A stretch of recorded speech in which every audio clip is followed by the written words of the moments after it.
Mina olen Heli Ja mina olen Anneli. ja oleme taas siin Kuressaare kesklinnas Retro kohviku Hubasel terrassil, sest alanud on Saaremaa ooperipäevad ja eetrisse läheb Meiemaa ooperistuudio. Ja sel aastal erandkorras saavad seda vaadata ka Delfi portaali lugejad. Minul on väga hea meel tervitada kõiki, kes meid praegu vaatavad. Aga ma tahaksin enne, kui me alustame oma ooperistuudioga ja külalistega, küsida hoopis Heli käest, kuidas sai tema aru, et ooperipäevad on jõudnud Kuressaarde? See oli mul seekord väga naljakas teadasaamine, sest kui ma eile proovisin lapsega, kes oli Kärus, Kuressaare peatänaval üle tänava saada. Ma pean ütlema, et Kuressaares minnakse üle tänavaga nendes kohtades, kus ei tohi tegelikult minna, siis minul see ei õnnestunud. Nii et ma pidin minema tükk maad tagasi, et jõuda sinna, kus on maantee peale tõmmatud triibud ja siis ma sain üle tee. Ühesõnaga rahvast ja autosid muudkui vooris ja ma sain aru, et ooperipäevad on kätte jõudnud. Tere tulemast vaatama Meiemaa ooperistuudiot. Ja ooperit, me armastame ooperit. Me ooperit, me armastame ooperit. Meie ooperistuudio esimene külaline on Eesti Kontserdi meediajuht Lauri Aav, kes on olnud meediajuhina Saaremaa ooperipäevadel ametis juba mitmendat korda. Ütle, kas sel aastal on midagi sinu jaoks ka teisiti? Igal aastal on midagi teistmoodi. See tänavune suvi, kui nüüd ilm välja jätta, aga me ei ole ilma käest selle peksa saanud. Siiamaani on kõik sujunud hästi.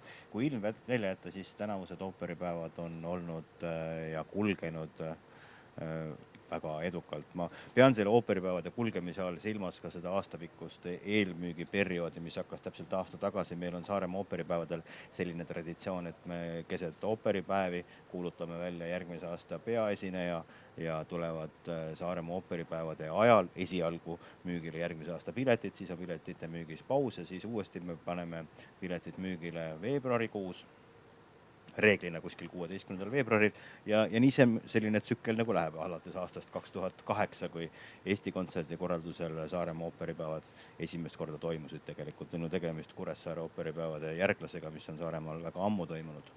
Tänavune ooperifestival pärast seda, kui öeldi, et peakülaliseks tuleb Teatro di Milano Itaaliast, see tekitas sellise tõsise lainetuse inimeste pileti ostu soovides ja ma ei mäleta päris pikka aega, et kui eelmüük oleks nii tormiliselt möödunud ja tänase päeva seisuga me võime öelda, et päris nagu mitu nädalat on olukord selline, et meil ei ole suure saali etendustele piletid enam müüa, lihtsalt need on välja müüdud. Arvud ja faktid, mis iseloomustavad 8. ooperipäevi. Ega tegelikult, kui me räägime publiku arvust, kui me räägime ooperipäevade pikkusest, siis me väga palju siin muutnud ei ole.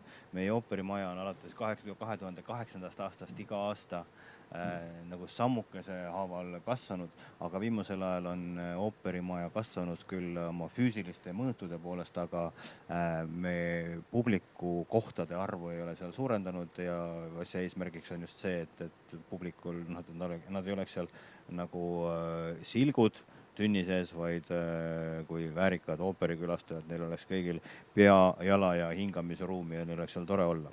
Tänu sellele, et Saaremaa või Kuressaare linnus kogu aeg restaureerimistööde tõttu areneb ja muutub täiuslikumaks ja saab ühel hetkel, ma kujutan ette, et isegi valmis, siis igal aastal me saame seal natukene rohkem laiutada. Me saame oma ooperimaja suuremaks teha.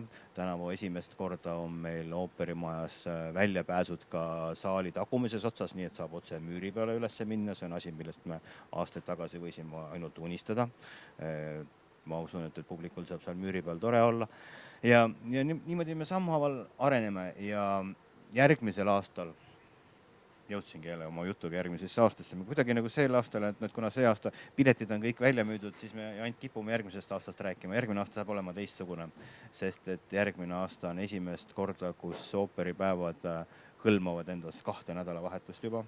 Meil on tunduvalt rohkem etendusi ja meil on järgmisel aastal lisaks külalisteatrile ka Eesti algupärandite esietendused. Nüüd ma läksin 2015. aastast sujuvalt 2016. aasta nii, tuleme sellest järgmisest aastast korraks veel tänasesse päeva. Täna on kolmapäev, õhtul etendub Rigoletto. Mis on veel teha jäänud? Ongi nagu tänavu imelik see, et me oleme päris tükk aega siin Saaremaal olnud ja tükk aega oleme tööd rabanud ja teinud igasuguseid erinevaid asju ja täna alles on esimene etendus suures saalis Rigoletto, Verdi Rigoletto ja näeme esimest korda nüüd siis meie kõik. Näeme, mida kujutab endast teatritiim Milano. Ma eile käisin ja kuulsin nende orkestriproovi. Orkester oli küll väga tore.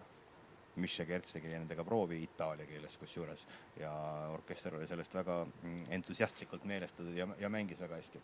Täna siis saab näha, mis kogu Teatro Milano siis kogu see asi endast kujutab ja täna, kui eile oli veel ainult Laurentiuse kirikus Arsise kellade kontsert, siis täna meil on ikkagi juba kas 3 või 4 sündmust õhtu jooksul, lisaks sellele Soile Isakoski soolokontsert Laurentiuse kirikus ja Arsise kellade on Mustjalas ja siis suure saali kontsert. Nii ta nagu tõusvas joones läheb kuni pühapäevani välja.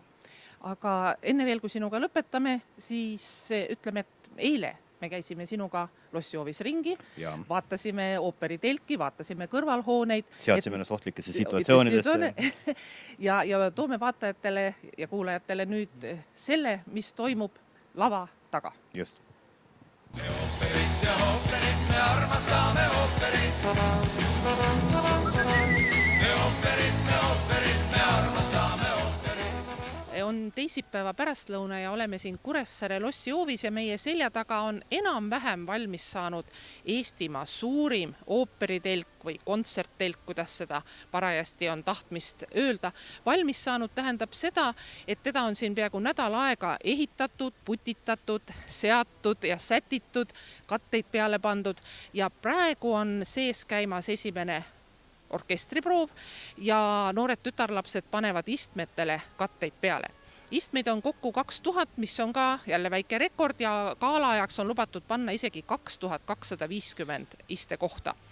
Ja veel üllatus tabas meid, kui me ooperimajja juba sisenesime. Sel aastal on ooperimajal ees päris uksed, klaasist uksed. Aga kõike seda me läheme ise oma silmaga kaema ja vaatama, et mida veel endas peidab ja milliseid kõrvalruume on Eestimaa suurimal ooperimajal.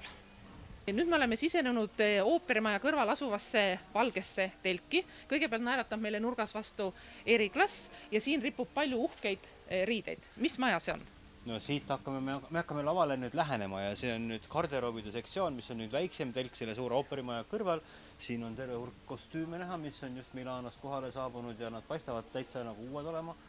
Just selle tuuri jaoks tehtud. Siin on siis vasakut kätt teie poolt vaadates on garderoobid ja see otsauks lähebki kohe lavale. Me lähme nüüd vaatame sinna ka. Kuidas varasemate aastate kogemus näitab, kas näitlejad on ka pretensiyoonikad, et sellised väga lihtsad tingimused on? Ei ole minu kõrvu jõudnud seda.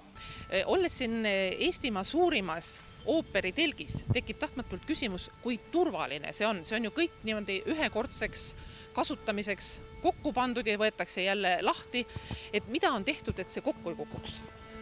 Ma ei saa öelda, et ta nüüd varem ei oleks turvaline olnud, aga me oleme tänavu teinud sellise tõsise hüppe turvalisuse suunas. Kui me vaatame kas neid telgi kahekordselt seinu, siis varasematel aastatel on ta olnud nii paks, kui nüüd see üks vahe täpselt on, aga nüüd, kuna meil on uus telgipüstitaja firma, kes on Soome taustaga ja nad ikkagi pööravad turvalisusele nagu kordades rohkem tähelepanu ja kõige suurem mure on see, et suure tormiga võib see asi siit kas just lendu minna, aga pisut ebastabiilseks muutuda, siis me oleme ehitanud nagu 3 korda paksemad kahekordsed seinad ja siia on toodud ka tonnide viisi siis nagu kivist raskust peale, nagu näha on, et see maja püsib nagu iga teine betoonmaja.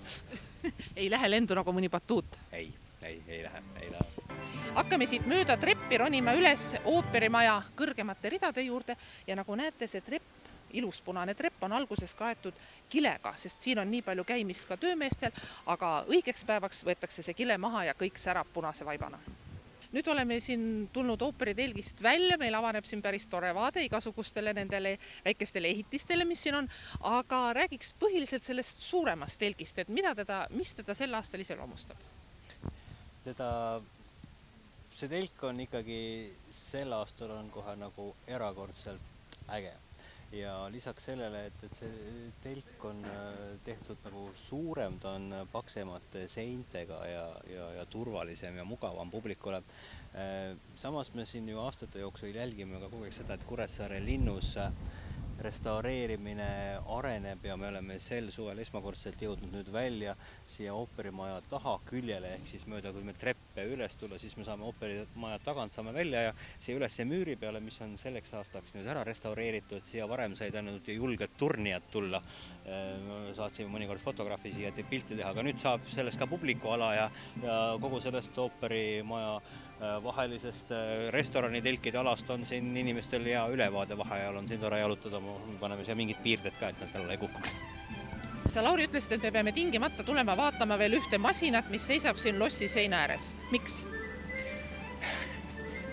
No selles mõttes, et ei tekiks kellelgi kujutelma, et me paneme pistiku seina ja kogu see kaadervärk, mis siia püsti ehitud on, veabki selle taga välja, et see masin siin toodab meile nädal aega voolu, et me oleme oma elektriga siin. Nii et lossile elektriarvet ei tule esitada? Ei. Nüüd jõudsime piletitelki, mis tegelikult oleks võinud olla meie loo alustuseks ka, aga siin mul on üks küsimus. Ma tahan teada, kas mul on veel võimalik saada ooperikaalale piletit ja ma küsin seda. Selle aastasele ooperikaalale vist ei ole enam kohti saada. Et ma tean, et meil on tulnud mõned piletid, kes ei saa ise tulla kohale ja müüvad nüüd siin käest kätte, aga muidu on jah, selle aastasele ooperikaalale on pilet välja müüdud. Ja ooperit, me armastame ooperit. Me ooperit, me armastame ooperit. Meie Maa ooperi stuudiosse on jõudnud Rahvusooperi Estonia direktor Aivar Mäe. Tere päevast! Aivar, on väga huvitav olukord minu meelest nendel ooperipäevadel. Need Saaremaa ooperipäevad, mis kunagi Eesti kontserdidirektorina käima lükkasid 8 aastat tagasi, oled nüüd ise esineja. Juba 8 aastat tagasi. Juba 8 aastat tagasi. See aeg läheb kiiresti. Ei, minu meelest ei ole vahet, ma käisin eile suures majas ka vaatamas, kuidas välja näeb ja kõik oli väga ilus. Kvaliteetne. Et ei, mul on hea meel. Kuidas on ise olla esineja? Ma arvan, et ma olen esinenud viimased 40 aastat, nii et minu jaoks sellist vahet, jah. No selles mõttes oma nii-öelda Saaremaa ooperipäevade ametliku programmi raames. Ma ei tea sellist, et oleks olnud. No eile oli esimene kontsert ja siis ma vihjasin kontserti all ka sellele, et ei tea, kas tegemist mingi korruptsiooni algega, aga jah, ega kellade kontsert või kellamuusika või kell kui instrument kuidagi ooperiga eriti ei seostu, et aeg-ajalt mõnes ooperis lüüakse kellelegi hingekella, aga sellega nagu asi lõpeb. Nii et aga jah, me eile sidusime seda ja meil olid ju külalisteks 2 Estonia solisti, Rauno Elp ja Oliver Kuusik, kellel oli eile muuseas sünnipäev. Ja ma arvan, et kontsert läks väga hästi ja mul oli hea meel, et rahvast oli palju ja mul oli tohutult hea meel, et Laurentiuse kirik on lõpuks valmis, peaaegu valmis ja akustiliselt on kirik tohutult palju muutunud ja kena töö, ääretult ilus restaureerimisobjekt. Kui natuke veel ajas tagasi vaadata Saaremaa ooperipäevadele, kas tahaks midagi eriliselt esile tuua või tahaks viriseda, et midagi on läinud paremaks, halvemaks? Ma selle pilguga üldse ei vaata, et kus me omal ajal. No mine tea. Iga aastaga ju võimalused muutuvad, tehnika areneb, ei. Ja ma ütlen veel korra, et tundub, et selle aasta ooperitelk on väga kvaliteetne ja vaadates ilmateadet tundub, et ka et enam-vähem. Et erilist sooja nagu ei tule ja erilist külma ka ei tule. Ja tundub, et ka tormi ei tule, nii et selles mõttes on korralik siuke saare ilm. Nii, käsikellade ansamblil Arsisel on veel 2 kontserti Tornimäel ja Mustjalas. Eile käisin kontserdil, minu meelest oli seal väga palju sebimist, et kuidas te sõpradeks jääte? Et käed läksid risti, küünannukiga vahel trügiti, kui olid kiiremad palad? Noh, kui ma nüüd võtan, et me oleme koos musitseerinud 22 aastat. Esiteks me teineteisele eriti huvitavad enam ei ole. Tuleme teineteist liiga palju. Ta on selline kohustuslik abielu. Me oleme harjunud teineteist oma kõrval aktsepteerima. Ja selles mõttes on sul õigus, et eks see kellamuusika on koordinatsiooni mõttes üsna keeruline, aga ega sümfooniaorkestris ei ole ka lihtne mängida, ega viiul on ka raske instrument. Need kõik on õpitav, kõik võtab aega ja selleks, et üks lugu omandada, võib-olla sümfooniaorkestris piisab 4 proovist, kelladega võtab aega 2-3 kuud. Kas teie mängijatel on nii-öelda ka asendusliikmeid? Ei ole, No nii ole, et see on meie jaoks probleem ja kui sa eile vaatasid, siis oligi üks noorem inimene meie hulgas, et meil on järelkasv olemas, kes on noorte kellade ansambel, kes täna on juba enamus neist, jah, kõik on neist juba ülikoolis. Ja sealt me saame nüüd aeg-ajalt, kui keegi jääb haigeks, on võimalik võtta, aga mitte võtta üheks kontserdiks, vaid selleks, et ta sisse õpiks, läheb aega umbes 8 kuud. Nii et sellist heas mõttes altuura võimalust, et võtame kedagi, et Volli tuleb ja mängib ära, et seda võimalust meil ei ole. Aga meil ei ole ka mitte ükski kontsert ära jäänud. Et kellamängijat vabastab kontsertile mitte tulemast ainult üks tõik ja see on see kõige hullem ehk surm. Nii et palavikus on antud kontserte küll ja küll. Kellamuusik tegelikult haigeks ei jää. Et võib-olla see on mingi muinasjutt, aga väidetavalt kellamuusika ikkagi ravib. Ja ega ma ei teagi, et me oleks nagu haiged tohutult olnud või et keegi oleks palavikus nagu laval olnud. Et ma ausalt ei mäleta. Aga nüüd on siin laua peal mõned eksemplarid, eks ole? Mis no, need on siis? Meil on kellasid kaasas täna Saaremaal täpselt, kui neid kõik kaalu panna, siis 1,1 tonni. Ja ma võtsin kaasa nagu 200 grammi. Kas see on puhas kuld või? Ei, see ei ole üldse kuld, jah. Ma võiks öelda, et see on kuld, see kõlab põnevalt. Ja siin on nüüd kullast kellad. Aga tegelikult kelli ei valmistata kullast. Kuld on liialt pehme materjal selle jaoks. Et tegemist on pronksiga. Siin on sees muidugi hõbe. See on õige. Aga millest täpselt need tehakse, see on saladus. Need konkreetsed kontserteksemplarid, mis meil siin laua peal on häälestatud niimoodi, et see läheb võib-olla liialt tehniliseks, aga on korjatud ära kõik ülema alamelid, välja arvatud kvart- ja kvinttoonid ja sellest tekib kelladel selline oreli kõla. Ta ei ole autentne kellakõla, mis tuleb kirikutornist, mis inimkõrvale tundub must, ta on nii-öelda puhastatud. Tempereeritud oleks ka õige sõna. Mul on nüüd selline süda lööb nagu see pronksist kell, et kui me mõtleme Rigoletto etendusele ja selle peale, et 8 kuud kulub ühe kellamängija väljaõpetamiseks, siis see tähendab, et kellamängu ma täna ise siin esitada ei saa. Aga kui ma ümiseksin Rigolettost ühte tuntud viisikatket, kas seda sina saaksid saata paari kellalöögiga? Ei. Appi! Ei, muidugi mitte. Ei hakka nüüd Verdi ilusaid mõtteid nagu ära rikkuma. Et selleks, et kelladel midagi saata, et see ei ole nagu klaverisaade või see ei ole nagu kitarrisaade, kus üks inimene saab hakkama. Kellamuusika kui instrument jaguneb ära, nagu sa eile kontserti nägid, 8 inimese vahel. Ja seda saab mängida kas 8 või üldse mitte. Ehk see on sama hea, kui sa paluksid mulle, et saada mind klaveril, aga annad mulle 1 klahvi. Et suhteliselt mõttetu tegevus.